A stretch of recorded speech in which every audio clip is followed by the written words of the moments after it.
저는 이분들의 그 영향이 너무 아까워요. 그래서 아마 이렇게 된 거는 그 과거에 그전 정부입니다만은 그 당시에 교육지원청을 이름 바꾸면서 소유하는 권한을 다 뺐습니다. 근데 그 권한을 빼면서 어디로 갔냐? 결국은 도청 쪽으로 올라왔거든요. 그러다 보니까 권한이 너무 비대해지지 않았나 그런 상황입니다. 그래서 이제 제가 교육감이 되면 인사권을 많은 부분을 교육청한테 위임하려고 지금 생각하고 있습니다. 그렇게 하고 그럼 어떻게 책임지냐? 그래서 제가 말씀드린 게 데이터 경영 기반을 말씀드렸습니다. 저는 그분들이 교육자님들이 교육감이 교육장을 임명할 수 있는 권한이 있지 않습니까? 그 당연히 위임을 하고 권한을 이제 임명을 했기 때문에 그분들이 잘하고 있는지 못하고 있는지 그 부분을 평가하면 되지 않겠습니까? 평가 통해서 잘하신 분은 경위를 드리고 못하신 분은 그만큼 책임을 물어야 되지 않겠나. 그래서 그렇게 이제 예산권과 인사권을 넘겨드렸다고 말씀드리고요. 그 다음에 관사를 말씀하셨는데 경남도 마찬가지고요. 경북도 마찬가지입니다. 이 도단위의 교직원들이 요즘은 이제 차에 있어서 뭐 무려 한 2시간씩 이렇게 운전해서 가시는 분도 계시더라고요. 근데 그렇게 하면은 그 지역의 아이들도 사실 제대로 공부를 못하고 손해를 보고요. 그 다음에 교직원 본인도 너무 힘들어요. 그래서 이제 주중에는 그쪽 지역에서 구조를 하면서 아이를 돌볼 수 있도록 하기 위해서 관사를 더 많이 짓겠다. 네, 그런 말씀을 드렸습니다. 구체적으로 몇 개가 필요하고 예산이 얼마 들지는 추후에 구체적인 내용을 만들어서 그때 발표하겠습니다. 여기 앞쪽에 먼저 하고 다음 순서입니다. 예, 공기뉴스 대표 이재용입니다. 아까 먼저 말씀하신 것 같은데 우리 경북에서 특히나 이제 교육감을 출마하신 이유가 있는지 보통 이제 교육에 현재 계실 때는 타직에서 공부를 많이 하셨는데 또 여기 와서 경북에서 하시는 정말 필요하고 시대 흐름에 따라서 뭐 이제 변화 계획이 매우 절실하다라고 말씀을 하셨는데 가장 계획이 필요한 부분이 어느 부분인지에 대해서 좀 말씀 부탁드리겠습니다. 네, 감사합니다. 저는 이제 경북에서 태어났고 자랐기 때문에 당연히 이제 연어가 큰 강에 나와서 큰 바다에 나와서 살찌워서 오듯이 언젠가는 경북 교육을 위해서 일할 기회가 오겠지 하고 기다렸고요. 좀 뒷얘기해서 다 빠지지 못하겠습니다만 이제 저는 이제 부교육감은 대통령 관련 받습니다. 그래서 제가 경북교육청에서 언젠가는 부교육감으로 일할 기회가 있겠다 이렇게 생각하고 살아왔었는데 제가 이렇게 저렇게 하다 보니까 경북교육청에서 일할 기회를 놓쳤습니다. 경북에서는 부교육감을 했고요. 직전에서는 경남에서 부교육감을 했는데 근데 제가 마음은 이제 늘 고향이 있지 않습니까? 수구초심이라고 공항 발전을 위해서 일하고 싶은데 기회가 안 주어지니까 그럼 제가 경북교육을 위해서 일할 수 있는 게 하나밖에 없습니다. 출마를 해야겠죠. 출마해서 제가 교육감이 되면 얼마든지 제 뜻을 우리 아이들을 위해서 일할 수 있으니까 그래서 큰 결심을 하게 되었습니다.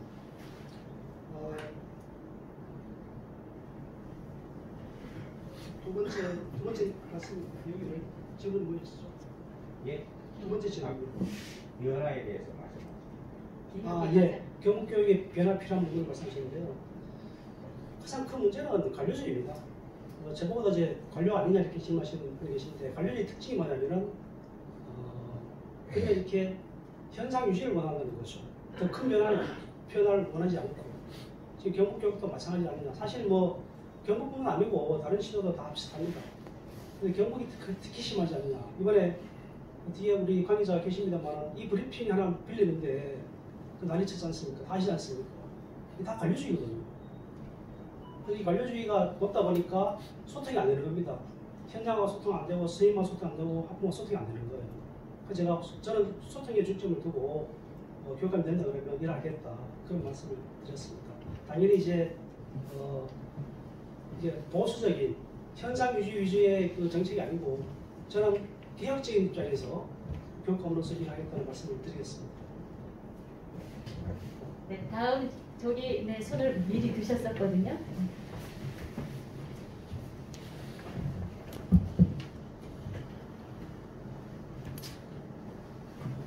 스카이데일리 김용호 기자입니다. 김 후보님 그 말씀 중에 정부 가이드의 인성을 위해서 본인이 있는 상조 소원과 연계해서 활용을 하겠습니다.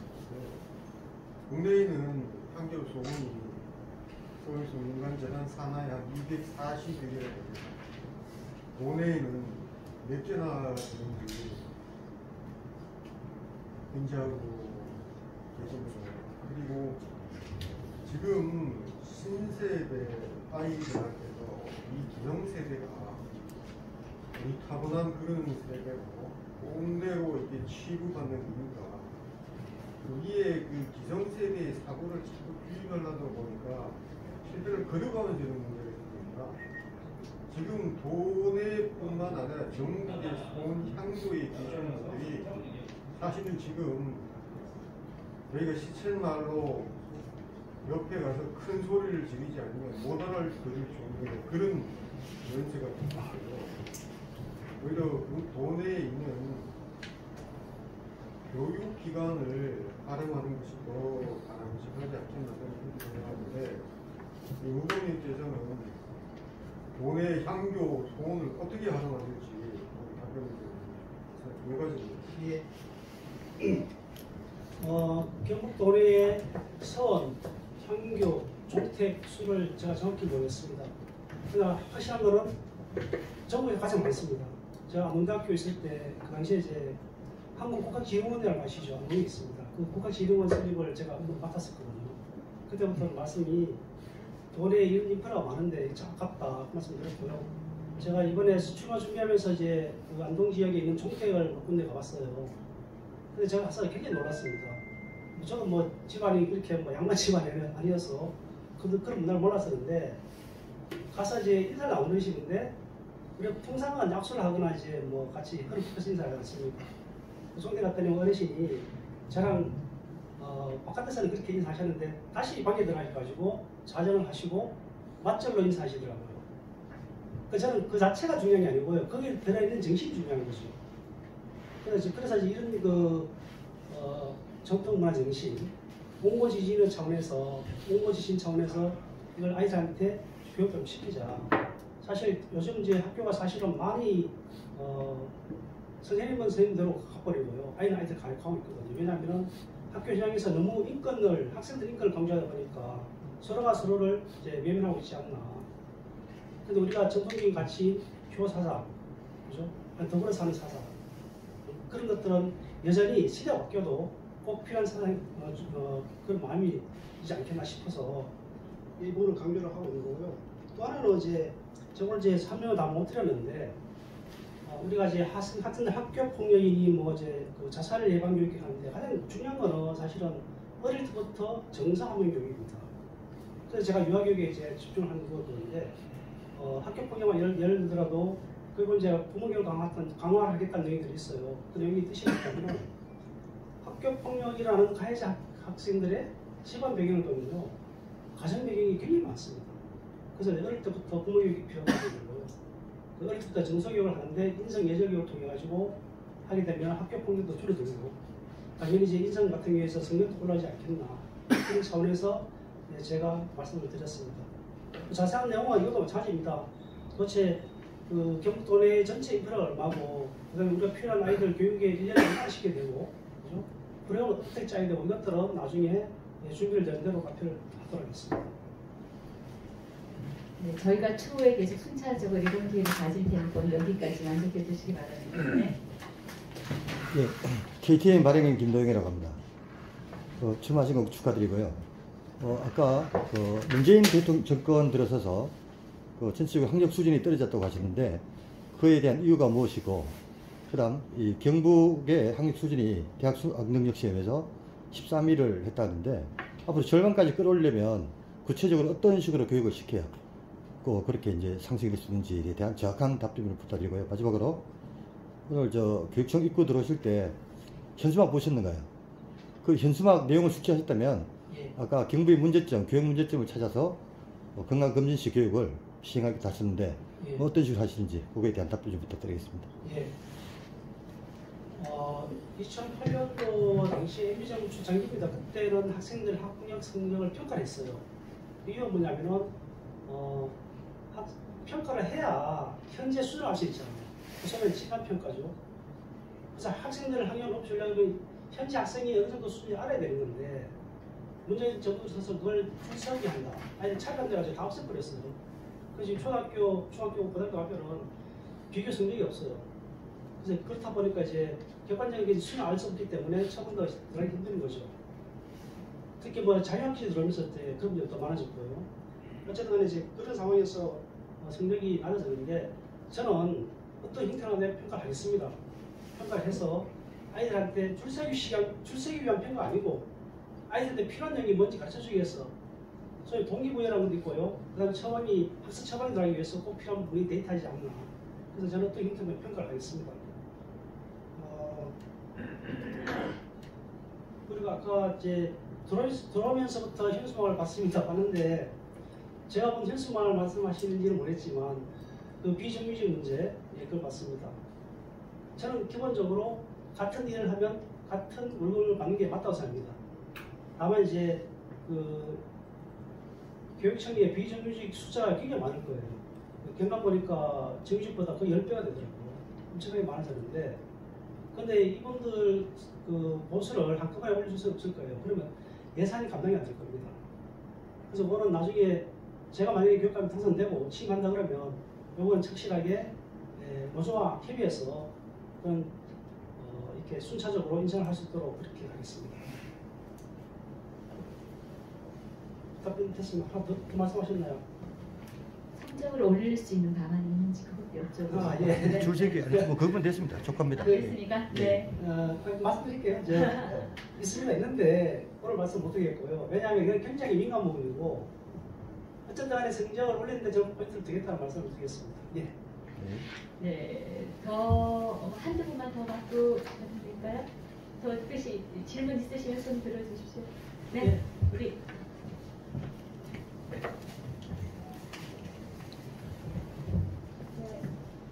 네, 저 CNB 뉴스의 이경미 기자입니다. 저 지금 역대 교육감 모두가 특정 학교 동일학과 출신의 교사 출신인데 반해서 지금 후보자님께서는 지금 교육 정책을 기획하고 법제화해온 어떤 교육 정책 전문가로서 이력이 돋보이는데요. 후보자님만의 어떤 좀 차별화된 특징이랄까요? 그런 것들이 좀 궁금합니다. 예, 이거 제가 제 거를 말씀을 못 드리면서 질문 잘 드렸으니까 제가 이번에 자신감을 가지는 게 바로 그겁니다. 저는 경북 교육청에서 쭉 하지 않았고요. 오히려 저는 이제 중앙대에서 청와대에서 그다음에 미국에서 공부하고 이렇게 했습니다. 사람은 경험이 도움입니다. 본인이 경험을 해야 그게 자기 그 실력이 되고 영향이 되는 거예요. 저는 아까 이제 뭐 의료과정 제도 도입, 한국장학재단 설립 먼저 말씀드린 이유가 뭐냐면 그런 큰 경험을 했기 때문에 그래서 다른 후보와 차별이 가능하지 않습니다. 그래서 그 경험을 살려서 저는 경북교육을 다시 혁신을 시키겠다 이런 말씀을 드리겠습니다. 아무래도 또 하나 말씀드리면 이제 저는 경북교육청에서 계속 떨지 않았기 때문에 저는 소위 말하는 기득권이 없습니다. 그래서 인사탕평청이라는 얘기도 그래서 나오는 겁니다. 만약 제가 경북청에서 오랫동안 같이 살았으면 분명히 뭐 내 사람이 생길 거고요. 내 라인이 생기겠죠. 저는 여기 출신 대학교가 아닌 거예요. 여기서 그렇게 뭐 장학사, 장학관들 아니면 행정지들하고 그렇게 인연도 만들지는 않았습니다. 그래서 저는 모든 걸 다 내려놓고 오로지 실력으로만 보겠다. 그분이 실력이 뛰어나면 이분이 뭐 어느 학교 출신이든 그다음에 어느 대통령 출신이든 뭐 심지어 공익이든 사회는 가리지 않고 불고르고 쓰겠습니다. 오로지 제 목표는 경북교육 계획이고 경북교육 아이들입니다. 그것을 위해서라면 어떤 누구도 같이 손잡고 일하겠습니다. 네. 네. 그러면 어디 더 있으니까 네네 여기 마이크 전해 주십시오.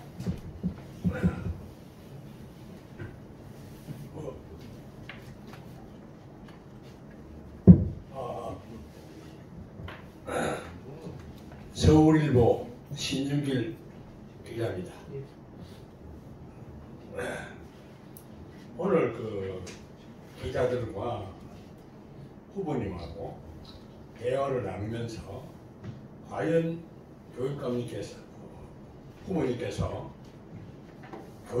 교육감이 되신다면은 어떻게 한다 등등을 많이 들었습니다. 그래서 그런 중원부원의 질문을 하지 않겠습니다. 처음부터 지금까지 제가 들은 바에 의하면 후보님은 많은 준비를 하셨네요. 예, 감사합니다. 그럼 꿈도 옛날부터 경북 교육감을 가진 거고, 그래서 드디어 정부의 힘이 아닌 선출의 희망을 갖고 출마를 한 것 같습니다. 네, 맞습니다. 예, 그리고 보통 역대 교육감을 보면은 1선을 하게 되면은 2선은 어느 정도 자동 케이스로 한다라는 이런 이야기가 있어요. 근데 선거 전략을 보면은 지금 후보님께서는 그 지금까지 했던 많은 교육감님들에 대한 고난과 또 그리고 현장의 경험과 이런 것을 보고 현재 교육감이 향유할 수 있는 어떤 틀을 깨뜨리려고 준비를 또 많이 한 것입니다. 예. 아까 말씀하신 대로 교육장 또는 교장 또 교육감의 독식에 대한 문제 이런 문제점을 잘 파악한 것 같아요. 그래서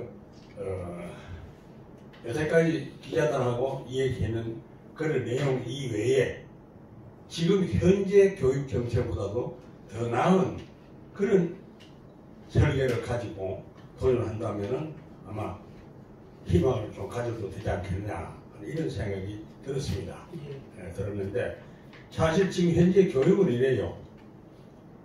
교육장으로 지명을 해 교육지원청으로 해가지고 또 교육청엔 고등학교 이상 이게 관장을 하고 있는 그 처리가 있는데 내가 그 누구라고 얘기하지 않고 그 장 중에 한 분이 한 분이 요새 학교 교장 선생들은 말을 듣지 않는다 이런 얘기를 들었어요.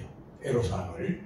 그리고 또 교육청에서 중등과장 다시 말해서 고등학교 이상을 관리하는데 이런 관리점에도 내가 조금 전에 말씀드리는 그런 내용들 때문에 애로를 많이 겪고 있다는 걸 알았습니다. 그래서 매번 신문을 통해서 보도하려고 마음먹었는데 그때 양쪽에다가 내 의견을 밝혀가지고 그것으로 중단시킨 사실도 있고요. 이런데 사실 지금 현재 교육지원청을 만들어서 과거보다 더 큰 힘이나 또는 더 나은 그런 발전이 없는 것이 보여요.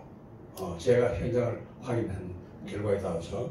그래서 저는 다른 이야기는 길게 하지 않고 아까 많은 얘기 듣고 또 그리고 그 많은 이야기거리보다도 더 보탠 경북 교육이 타 교육청보다도 위에 설 수 있는 알찬 예실 있는 교육 정책을 해 주실 것을 부탁드립니다.